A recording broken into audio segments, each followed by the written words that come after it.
I once booked an Airbnb by myself in an area in Arizona that I had a job interview. Since it was so far from home, I made a short trip out of it. I went with this one specific Airbnb because it was much cheaper than any hotels I could find.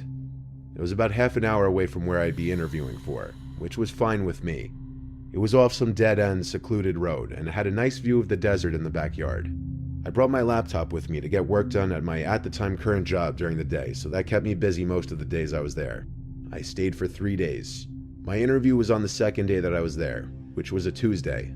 I would be leaving Friday, so on Monday, the night before my interview, I was practicing interview questions for this specific company, and just generally getting some last-minute knowledge on their firm.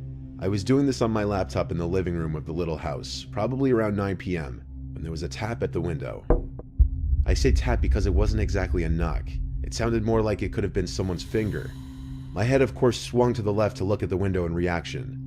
I didn't see anyone, but it was also pitch black outside. I was kind of scared to look out the window, but I had to be a man and just do it. And there was no one as far as the eye could see. Just darkness. Of course, maybe it could have been a bug hitting the window. We've got some pretty nasty bugs here after all. The next day, I got through my interview and thought I did pretty well. So for the rest of my little trip there, I explored different parts of the town in my car, ate at different restaurants, and sat in the backyard and relaxed in the sun. Little did I know, I was likely being watched while I was in the backyard. That night, I was inside watching Breaking Bad on Netflix when it happened again. A single tap at the window. Now it was obvious it wasn't a bug. I was even more disturbed now, but once again rushed to the window. Even though I saw no one, that didn't mean someone wasn't out there. I checked the windows by the front door, then opened the door and looked outside for a second. Since there was no one there, I went back inside and then went to the back door. I stepped outside onto the back porch and looked out to the desert behind the house. Silence and darkness. And then I heard a click. A sound someone made, like clicking their tongue at the roof of their mouth. It was off in the distance, beyond the light from the house. It was out somewhere in that cold desert. I felt as though someone could be hiding behind any number of those bushes, watching me and toying with me. I yelled out, and almost as if they did it in response, there was another click. I pinpointed the direction it came from, and looked that way. I could see someone now, standing not too far away, dressed in dark clothes, blending into the darkness of the desert. I started walking a little closer, then stopped, realizing I didn't want to get any closer to that person. I called out, "You're on private property. I'm gonna call the cops if you don't leave." And I saw the person eerily quickly walk away. I theorized it was the Airbnb owner, but obviously that was a stretch and I didn't really know what to actually think. The night following, I was in my bed on my laptop watching Breaking Bad again before going to bed. I think I watched 2 episodes, so I was doing this for about an hour and a half. I didn't hear any noises in the house, though I was definitely giving thought to that encounter from earlier while watching the show. When I finally turned off the light in the room and tried to fall asleep, within 10 seconds, there was a click sound again, muffled from the inside of the closet. I looked at the closet door, which was open just a crack. Then, a pretty natural response, I sprang off the bed, still in my PJs, and ran to the car. I sat in the driveway with the car running, and I called 911. I stared at the house as I spoke to the dispatcher, waiting to see if someone would come out, because all of my stuff was still in there. A police car arrived, and upon entering the house, we did a quick investigation of the house together. It was very small with not many places to hide. Conclusively, I still packed my stuff and left that place that night for a nearby hotel. I contacted both Airbnb and the host, and I was only able to get a partial refund for my stay. I still think it may have been the host of the Airbnb. I mean, who else would have access to the house? There were no signs of forced entry, which leads me to believe whoever it was may have had a key. But maybe I'm wrong. Maybe it was a stranger who snuck in at an opportune time.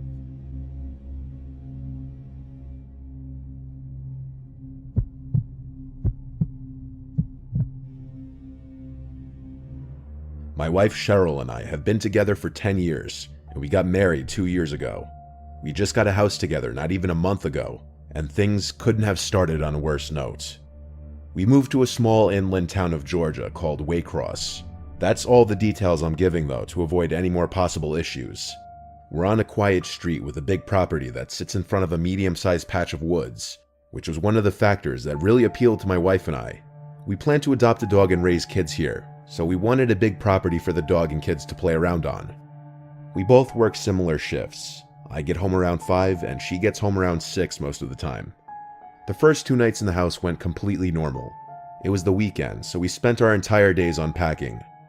It wasn't until Monday night, when we were both in bed, only having turned the lights out maybe 20 minutes ago, that outside from the backyard, there was the sound of this blasting music. Our nearest neighbors on either side were spaced out enough where we couldn't mistake music from their yards being in our yard. It was definitely in our backyard, and it wasn't party music or anything like that. It sounded like very old, staticky, vintage music. The windows were shut, so after my wife and I exchanged horrified glances at each other and wondered where the music could be coming from, I opened my window on my side of the bed, and it was much clearer. There was some song that sounded like it was from the 1940s or something blasting. I later found out after looking up the lyrics that the song name was Who's Afraid of the Big Bad Wolf by Henry Hall. It has a slight eerie vibe to it for some reason, even though it was meant to be a happy song. But at the time of listening to it coming from our backyard, it was nothing but downright horrifying. We were still learning the house, but we figured there must be a backyard light switch downstairs. I ran downstairs to the back door and flicked the light switches next to the door, and one of them turned on the backyard lights. I didn't see anyone in the backyard. I opened the door, and the music was louder, obviously, but as I walked out into the grass, I realized it wasn't coming from the backyard, rather from the woods. The song played to completion as I was outside in the yard just standing there looking around. When the song ended, there was silence again. It seemed like someone must have been playing some stupid housewarming prank, but it wasn't appreciated. I went back to my wife and told her it was probably just some kids trying to scare the new ones in town for whatever reason. Hearing myself even say that, I realized how stupid and weird it sounded. Why would anyone do that? The next night, it happened again. A few minutes after we turned out the lights in the bedroom, music from outside started blasting. This time much louder, and the song playing was that song everyone's heard, Tiptoe Through the Tulips. Cheryl and I once again looked at each other, this time in genuine disgust and worry, because we had hoped it was just going to be a one-time thing, but it was happening again. I looked out the window, and this time I could see something on the grass. It wasn't a person, but there was definitely something out there. I told my wife I was going to check it out. She said we should just call the cops, and I said yeah, we will in a second. I went out there with this mindset that I need to establish I'm the man of the house, not just to my wife, but to whoever was thinking they could mess with us just for being the new people on the block. When I was in the yard, I saw the object in the grass was smaller than I had thought, but the blaring, creepy song was coming from it. I realized it was an old radio. I turned it off and looked up at the window at my wife who was watching, and I held it up, yelling that someone left it there to scare us with the music. What she did next was not something I expected in response to that. She started screaming my name to run inside. She kept screaming, "Run." I yelled, "Why?" And she screamed back, "There's people standing behind you." This statement made my heart skip a beat, and I turned around to face the woods. I saw 3 figures standing like 6 feet apart from each other, clearly facing my direction. They weren't running at me, they were just standing there. I yelled, "Oh shit," and ran back inside the house, slamming the door behind me. My wife was upstairs, hysterical, crying already. I told her I'd call the cops, and I did. They arrived thankfully not that long after. All the while, we were scared to hear knocks at one of the doors or windows. My wife and I desperately explained the situation to both of the police that arrived, and I showed them the radio on the ground. I asked them if they could take it back with them as evidence for prints, and told them I only touched the top part with the handle. They did take the radio. They also checked the front of the woods with their flashlights for a few minutes, probably just as a deterrent to the people in the woods to stop their behavior if they were still there. When the police left, honestly, we went right back to feeling vulnerable and scared, but thank Christ the people never returned. This was only a few weeks ago though. God forbid they came back, I'd try to get it on video.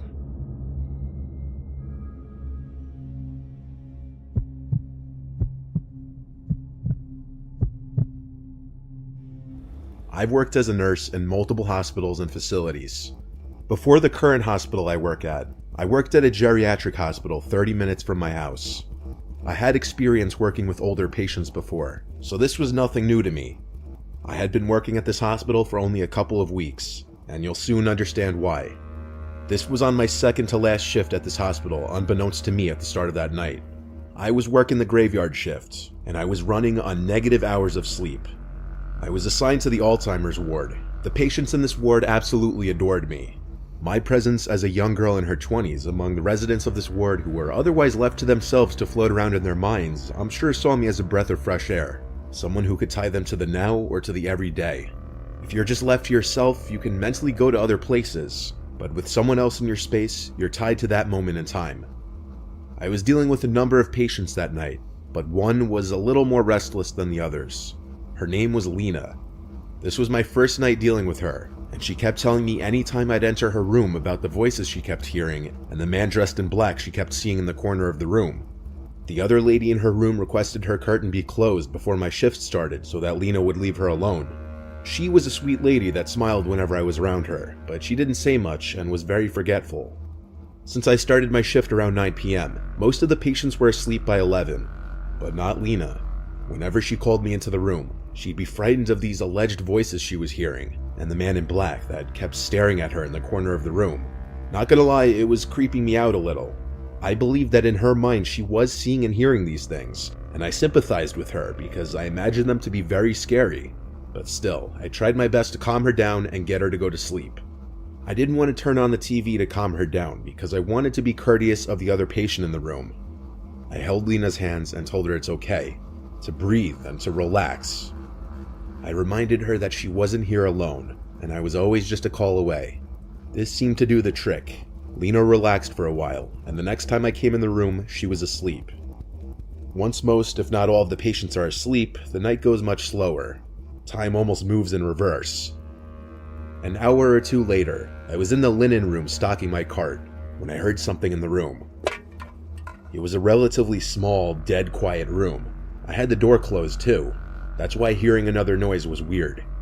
I turned, saw nothing, and resumed stocking my cart. Then I felt what I can only describe to be a hand on my shoulder. I looked at my shoulder, jumped, and screamed, but there was nothing on my shoulder. There was no one in the room.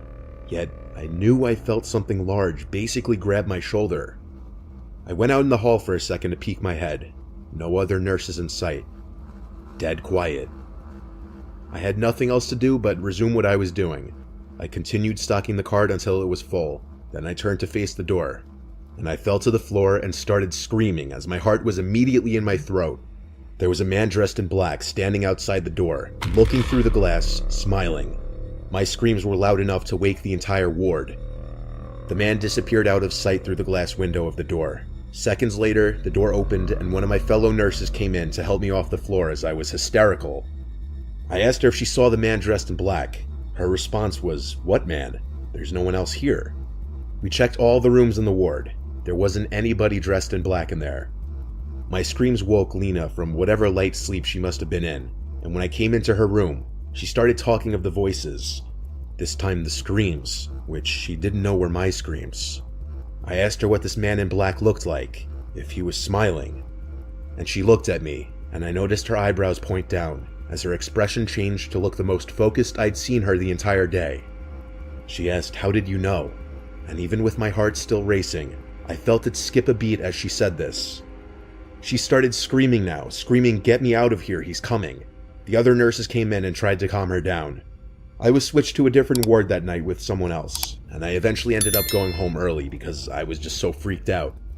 I texted the head nurse the next day that my next shift would be my last, that the experience traumatized me and that I didn't really want to be in that building anymore. I got as friendly of a response as I could have hoped for. I've never been diagnosed with anything, nor have I ever dealt with hallucinations of any kind. I'm aware of the effects of lack of sleep, but this was next level. I don't know if my mind started playing tricks on me from what Lena was telling me all night, but the feeling of the hand on my shoulder, the image of the smiling man behind the glass door, matching the description a patient kept giving multiple times. This was one of those once-in-a-lifetime, unexplainable supernatural occurrences. At least, I hope it was once in a lifetime.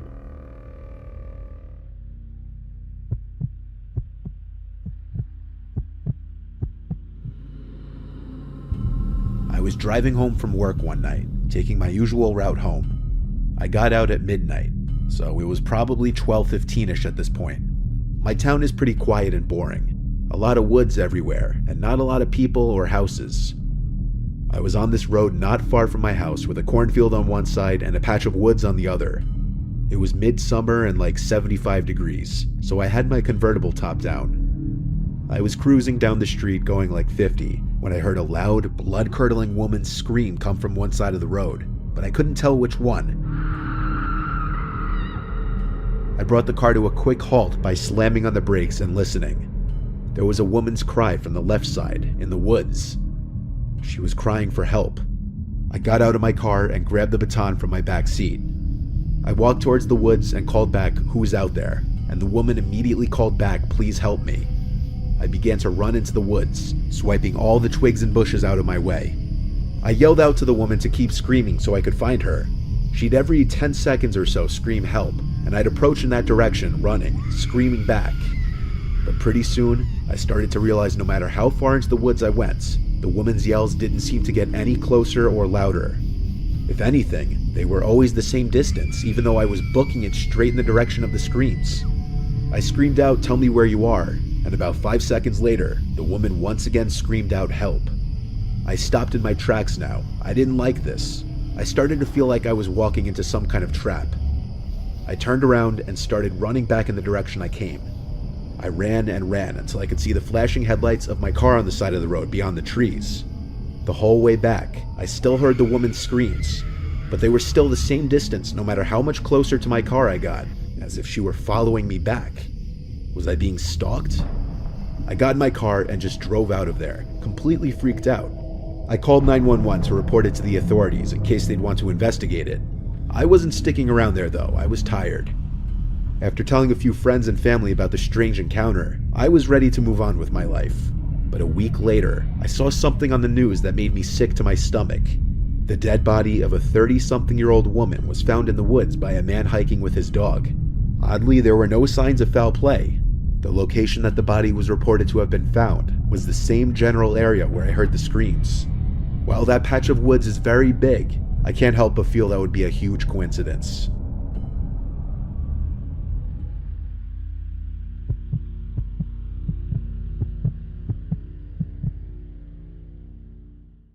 Back before my girlfriend Jenny and I officially started dating, we would still hang out all the time. We both snowboard, and her family has a little cabin-type house in Vermont not far from Stowe Mountain Resort. This was around our maybe 10th time hanging out. She invited me to go up there for a weekend with her to go snowboarding for the first time together.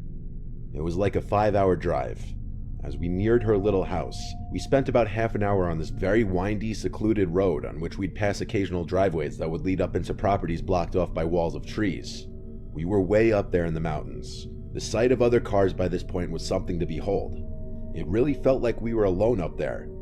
A lot of the driveways didn't even have tire marks in the snow, meaning even a lot of the houses were void of people. Jenny told me that's because a lot of the houses here were owned by people out of state, just like her situation. I was going like 30 when she yelled at me to slow down, "It's coming up," so I hit the brakes, and this little opening in the trees that I otherwise would have missed came up. We drove this narrow trail in 4-wheel drive, which led to this small house covered in snow. It looked incredibly cozy. We parked, and first thing we did was turn the heat on in the little house.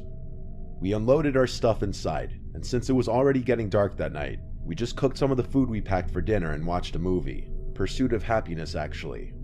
So the house had just about everything: heat, electricity, except running water. Her family had jugs and jugs of water for important things like washing hands and plates and stuff.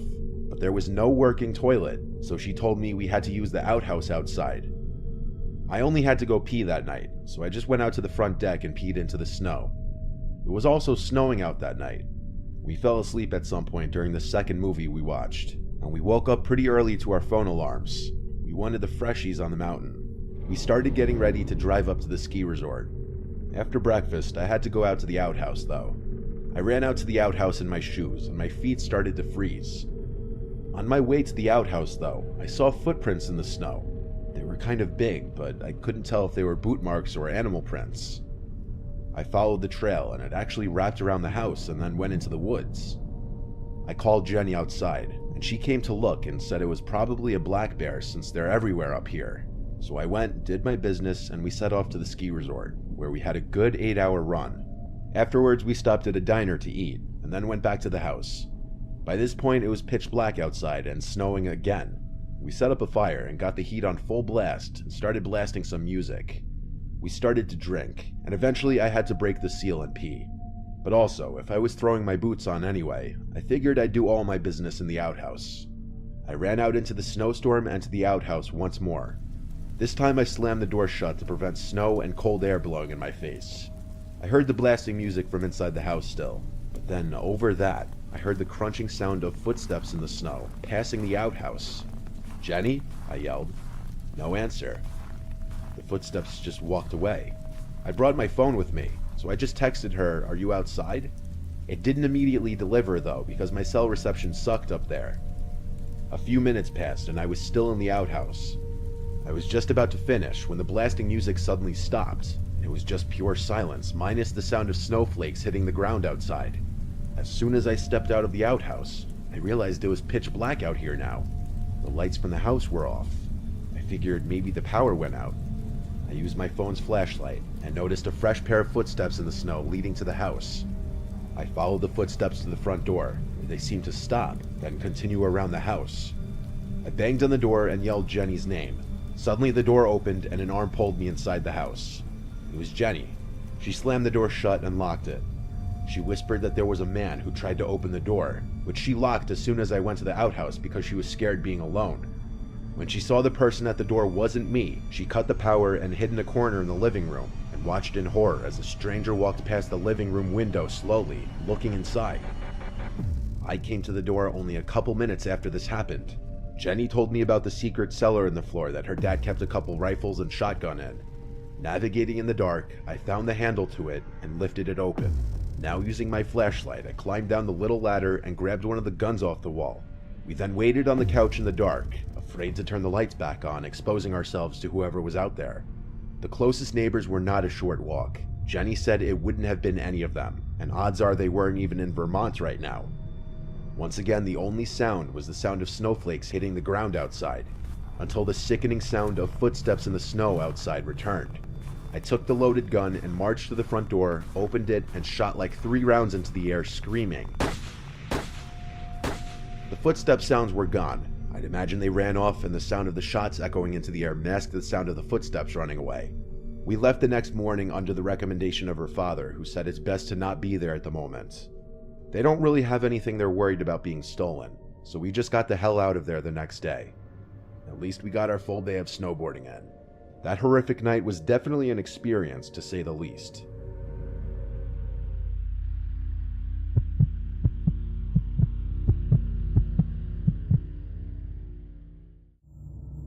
My name is Howard. I'm 25 years old, and I live on my family's farm.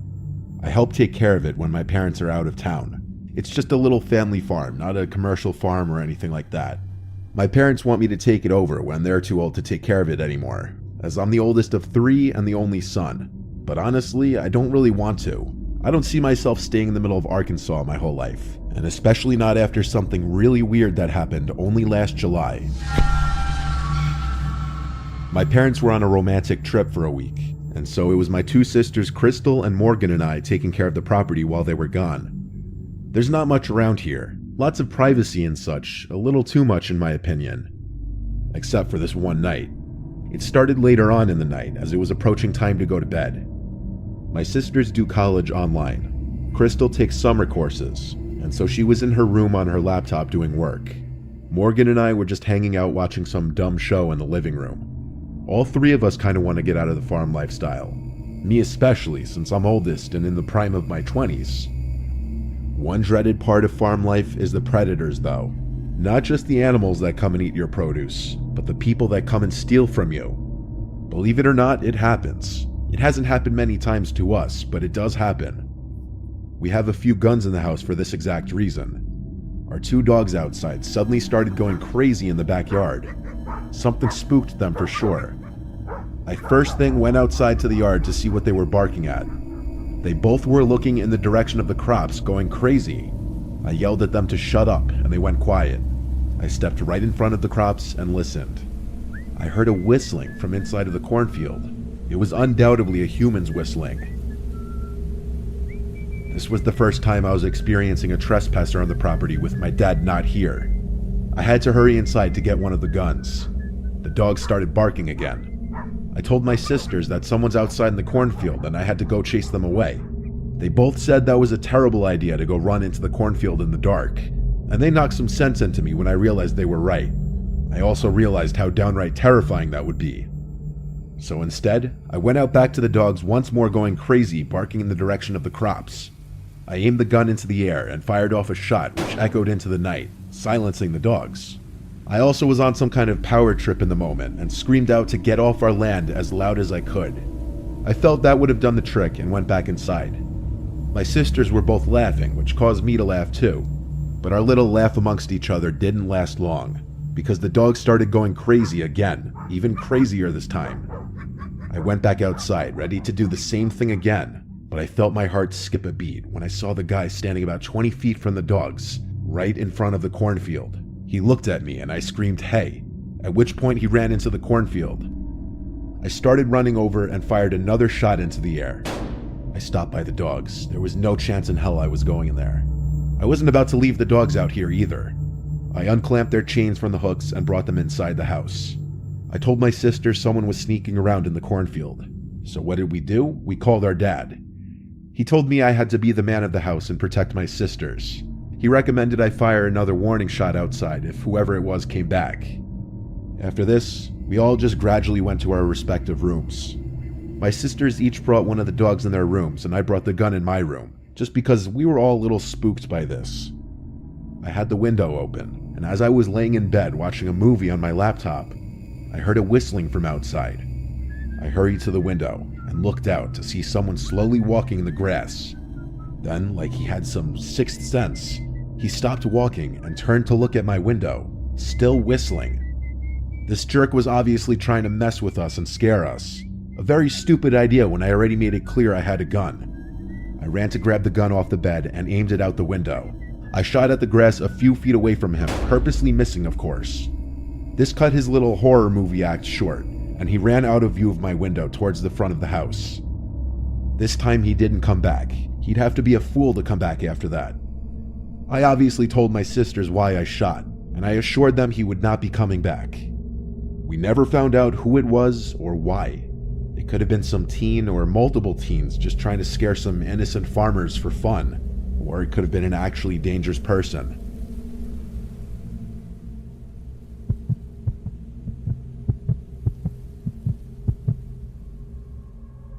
I used to work as a night restock worker at a supermarket in a somewhat rural town. The store was called Great American. It was the biggest and best supermarket in the area. My shift would be as soon as the store would close at 10. I'd work from 10 p.m. to 3 a.m. the latest, restocking the shelves and organizing everything before the next operating day. I of course had the keys to the store for the after hours. It would be a team of two, myself and one other, either Terry, Carter, or Alfonso. Tonight I was supposed to be working with Terry. I arrived to the store and let myself into the back where all the inventory yet to be stocked was. I started my work using the pallet jack to bring a whole pallet of boxes out to the shopping floor. I started with the bread and nuts aisle, rotating the older loaves in the front and putting the newer loaves in the back. Halfway through, I realized I hadn't seen Terry yet. I walked to the back area of the store where the inventory was, where we'd leave our belongings. He wasn't back there yet. I left the back door cracked open with a door stopper for him when he would show up. So I went back to work for another half hour, and with still no sign of Terry, I once again went to the back of the store. He wasn't in there, but I noticed the back door was shut. I assumed that meant Terry was here somewhere. I went to open the back door and saw the door stopper was outside, which I thought was weird that he kicked it outside instead of bringing it in. I called Terry's name and it echoed through the room. He didn't call back, so I decided to call him. He picked up, sounding like he was in bed, and I asked him if he was at work. He said he wasn't coming in tonight because he was sick. Suddenly I got the chills. I told him someone kicked the door stopper off the door, and he said it could have just come undone itself. Nobody else was scheduled to work that night. I told him feel better, and we hung up. I wasn't sure if I was convinced that the door stopper came undone itself, because I kicked it under the door pretty tightly. I did a quick look around just to make sure no one was in the back of the store, and when I didn't see anyone, I went back to work, though I felt a slight sense of unease the whole time. I was stocking the remainder of the bread when I heard a loud sound echo from across the shopping floor. Okay, now someone had to be in here. I got off my knees and went to the middle aisle that intersected all the other aisles. I looked straight down the aisle and stood there for a hot second, and all the way on the opposite side of the store in the dairy aisle, a man dressed in black walked past the middle aisle, looking down in my direction. I felt my heart drop. It felt like that scene from the movie Signs where the alien walks past the birthday party. I had to think logically that maybe this was someone else filling in for Terry's shift that our boss didn't tell me about. I started to speed walk down the center aisle and yelled "excuse me" very loudly. I looked to the left down every aisle I passed since he went towards the front of the store. In one of those aisles, he was waiting at the end of it, standing there fully facing my direction. When he saw me, he walked out of sight in the direction I was just coming from. I yelled "excuse me" again and started to run down that aisle to catch up to him. I didn't get a good look at his face yet. When I got to the front of the aisle by the cash registers, I looked down the direction he went, and I saw him all the way at the end by the bread aisle. Half his body was hidden behind the shelf. His mouth was hanging open, and he started to wave me over, but he didn't say anything. His face was freaking me out. I attempted one more time to speak to him and said, "Who are you?" And he disappeared behind the shelf. I wasn't being paid enough for this. I went outside to sit in my car and call my boss. He picked up and I told him there was some random freak roaming around the store. He told me to get him out of there if I can, or call the police to get him out. I was not going to attempt to physically remove a crazy person from the store, so I called 911. I waited in my car until a police car showed up. I greeted the officer and asked him to follow me inside. We walked around the place looking for the man, and we saw him at one of the aisles again, creepily standing there again as if playing a game. When the police officer commanded him to come here, he actually listened. He was put in handcuffs, and he was the strangest man I'd ever seen. He kept smiling and looking at me non-stop, licking his lips. He had huge bags under his eyes. The only words he spoke were when answering the police officer, saying he was looking for a snack. I didn't like the way he was looking at me as the police officer was walking him back outside to his car. It was this menacing, threatening smile that I haven't forgotten to this day. I continued my work after that. Needless to say, I never left any of the doors open again.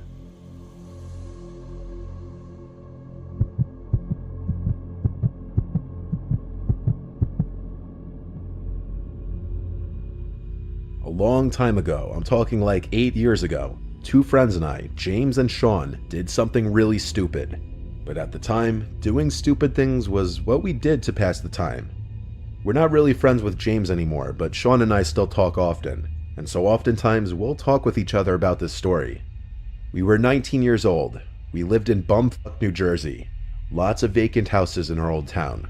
And atop a hilly road not far from our houses was an abandoned church. Locals knew about the church. It was on a closed-off road, and it had been abandoned for many years. I'm not sure if it's still standing or what the current state of it is, as I live in Florida now. But James, Sean, and I, being the troublemaking thrill-seekers we were, came up with this genius plan of bringing a Ouija board to the church late one night. This was October, so I guess we were doing it in honor of spooky season.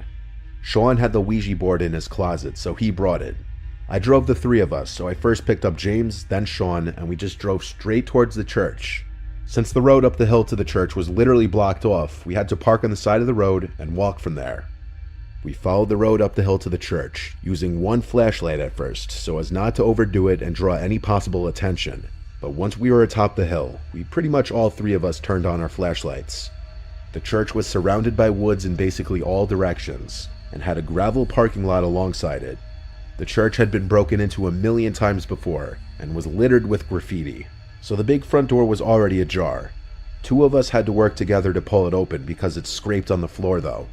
Once inside, we naturally just looked around the place with our flashlights to make sure no one else was in there. It was definitely creepy being in that place at night.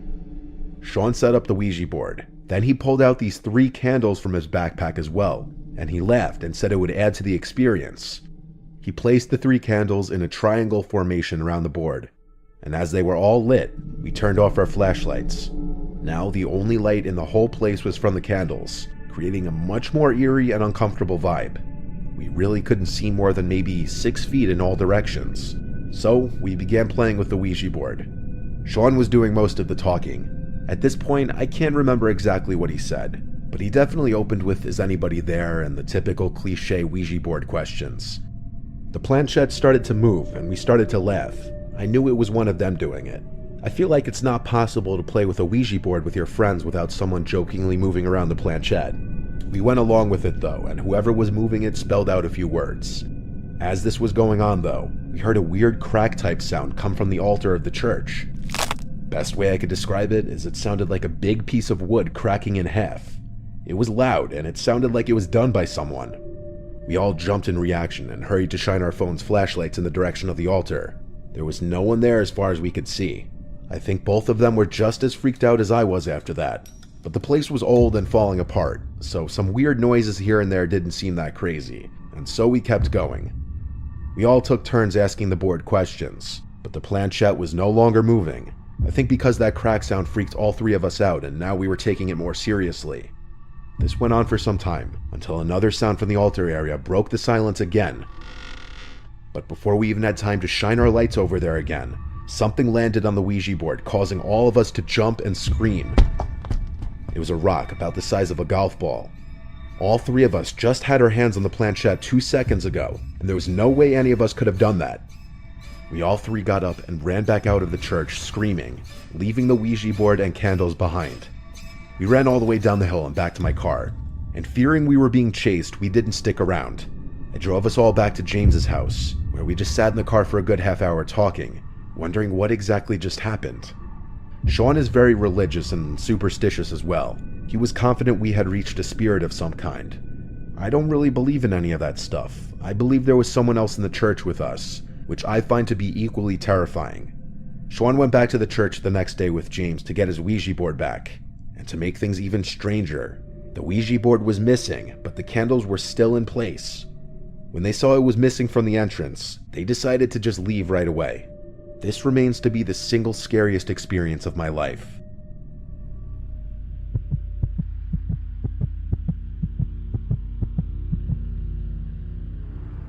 Years ago, I did the night shift at a gas station because I was strapped for cash and needed a second job. I worked the night shift there for a few months. It was around my second or third month that this guy started regularly coming in really late at night, always around 2 a.m. He was about 6 feet tall. He had long, stringy hair. He'd always come in, buy a tall boy, and leave. But after a while, he one night asked me my name. I told him my name, and he just kept saying, "Rob, I like that," as he'd laugh to himself. He cracked open the tall boy he just bought, and walked out of the store talking to himself. He was clearly hammered. This was the night I was curious to see if he had been drinking and driving every single time that he'd come to the store. I watched as he left, and he walked out of sight off the gas station property. That would make sense. He never once bought gas anytime he came in. He'd always just buy alcohol. I'd seen him just about every night after that for a while. He'd come in, some nights noticeably drunker than others, and sometimes he'd just lean on one of the shelves for a while and not say anything. He'd always greet me with a "Hey Rob" anytime he'd come in. One night he was just leaning on a shelf, drinking the tall boy he just bought, not saying anything, just staring at a wall. I asked him for his name finally. He looked at me, took about 5 seconds, and said, "Bob." Now, I always felt like Bob is a go-to fake name when you're lying about your name. I wondered if the first thing that came to mind for him was Bob because it rhymes with my name, but I went with it. I said, "So Bob, where do you work?" He laughed so loud it actually startled me. He said he doesn't work. He said the government completely fucked him out of his job. I got the vibe he was wasted again. He looked at me with an angry-looking face, but interestingly said, "I like you, Rob. You seem like you know what you're doing." I didn't know what that meant, but he walked out of the store right after that. I didn't see him again for a while. I'd say over a week passed, which for a regular like him was a while. Bob always gave me this off, mildly creepy vibe. I figured he was usually drunk, but something was obviously wrong in his personal life. Well, one very stormy night, with less customers than usual, likely because of the storm, I heard the ding of the front door as someone entered, and I swear before looking I imagined it to be Bob, and when I looked, I was shocked to see it was actually him. But it was a much scarier version of Bob. He was completely soaked. He wasn't wearing a rain jacket or using an umbrella. He was just in a dark shirt and jeans. His long hair was drenched, and he was just standing by the door, looking straight ahead at the wall. He looked like he was angry, and yet his mind was elsewhere, like his thoughts were running. The way he was standing there blankly, staring at nothing, completely soaked, it was freaking me out. I said, "Bob, are you okay?" He didn't turn his head or move. He stood still and said, "I did something really bad." I asked, "What did you do?" He then looked at me, said, "I need somewhere to hide," then walked past me at the register towards the little restroom hallway. He disappeared behind the wall, and I heard one of the doors open and close. I was genuinely getting uncomfortable with Bob now. I didn't enjoy his presence whenever he was in the store, and tonight something was extra off about him. He seemed like a zombie, and that "I did something really bad" comment was incredibly creepy. Some time passed, and Bob never came out from the bathroom. I assumed he was wasted again, probably passed out or puking.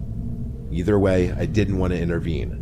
And then, the next thing I remember, the lights to the place cut out, and the store was completely dark. I was standing in a pitch-dark gas station during a major storm with an unhinged drunk man. I used the flashlight from behind the counter to make my way towards the back of the store by the inventory storage and the panel board. The door to the back was in the same little hallway as the restrooms. As I walked by the two restroom doors, both of them were ajar, and Bob wasn't in either of them. I went through the door to the back. I was planning on going straight to the panel board, but I stopped when I heard a slight dripping in the room somewhere, and the squeaking of wet shoes. My heart sank into my stomach. I said, "Bob," in a very weak and scared voice. I heard squeaks right to my left. When I pointed my flashlight in that corner, there was Bob, with his eyes opened wide, and he lunged at me and started screaming, "I'm gonna fucking kill you." I pushed him off of me as he was clawing at my back. I ran back through the door to the front of the store. He didn't follow me. I grabbed my rain jacket and ran straight to my car. I sat in my car as I dialed 911 and spoke to an operator. I stayed on the line with her, and it didn't take long for a couple police officers to arrive and go inside with me. Bob was still hiding in the back room, huddled in a corner, apparently like some rabid creature. His pupils were huge, I only noticed it then. He was on something. They took him to the station after I told them that he lunged at me, threatened to kill me, and stated that he did something really bad earlier. I found out over a month later that this Bob guy's real name was Martin, and he had brutally beaten his ex-wife to death. It might have happened on that same night that he came into the gas station. Long story short, I never wanted to work another night shift at any job ever again after this night.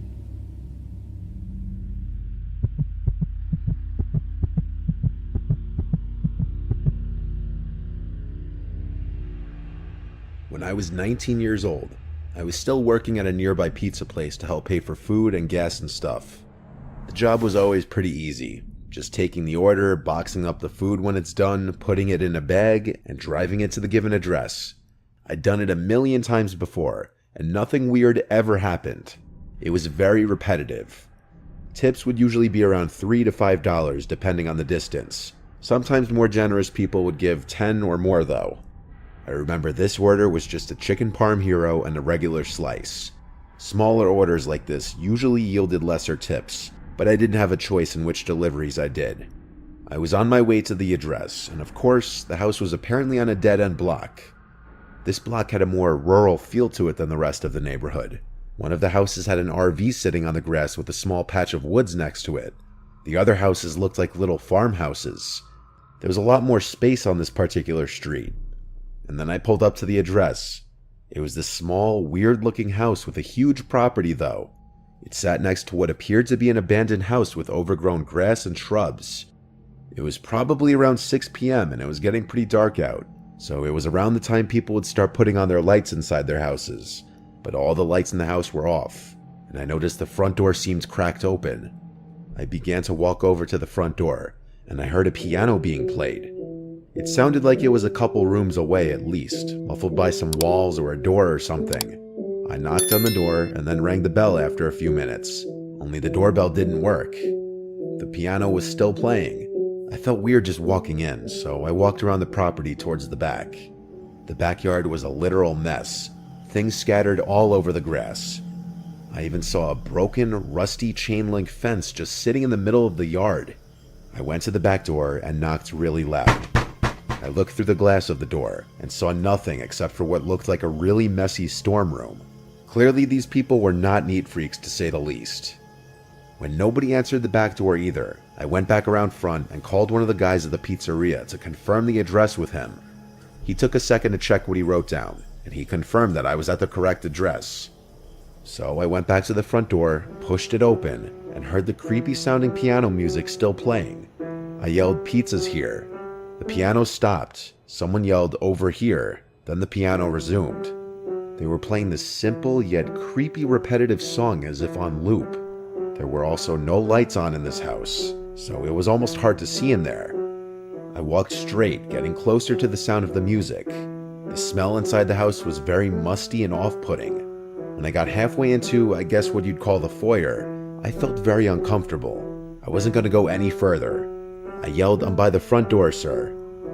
The music stopped, this time for good, and now there was just silence. I backed towards the door again so that I would be closer to the outside. I was expecting to hear footsteps coming towards me, but no, it was just dead silent. I said, "Sir?" And a voice from another room said, "Yes, sorry, I have trouble walking. Could you just bring it in here, please?" I asked, "What room are you in, sir?" And he took a moment to answer back, "If you just walk through the living room, I'm in the dining room." There were no directions on the phone to do any of this, so this was very strange. I thought for a second about my next course of action. I felt bad leaving in the case that this was some old, feeble man just living in a messy house. I started walking through the living room, and there was an opening that led to what I presumed to be the dining room. Me being my overly cautious and paranoid self was still suspicious. Instead of walking straight into the dining room, I peeked around the wall just enough for one eye to see into the room. I saw the piano, but there was no one sitting at it. I also didn't see anyone in the entire room. With that, I quietly but quickly walked back towards the front door, shut the door behind me, and drove back to the pizzeria. I explained that I got a sketchy vibe inside the house. My boss was completely understanding, especially when the alleged customer didn't call back asking why I left. That said everything. I didn't really understand the logic in trying to commit a robbery in your own house, and nor did my boss or coworkers. So later that night after work, I looked up that address, and that house was foreclosed on months ago, and it had been vacant. When I told this to everyone, they had the same mouth-dropping reaction I did. I was truly mere steps away from probably getting robbed. That, or someone was trying to play a horrible prank on an unsuspecting pizza delivery guy.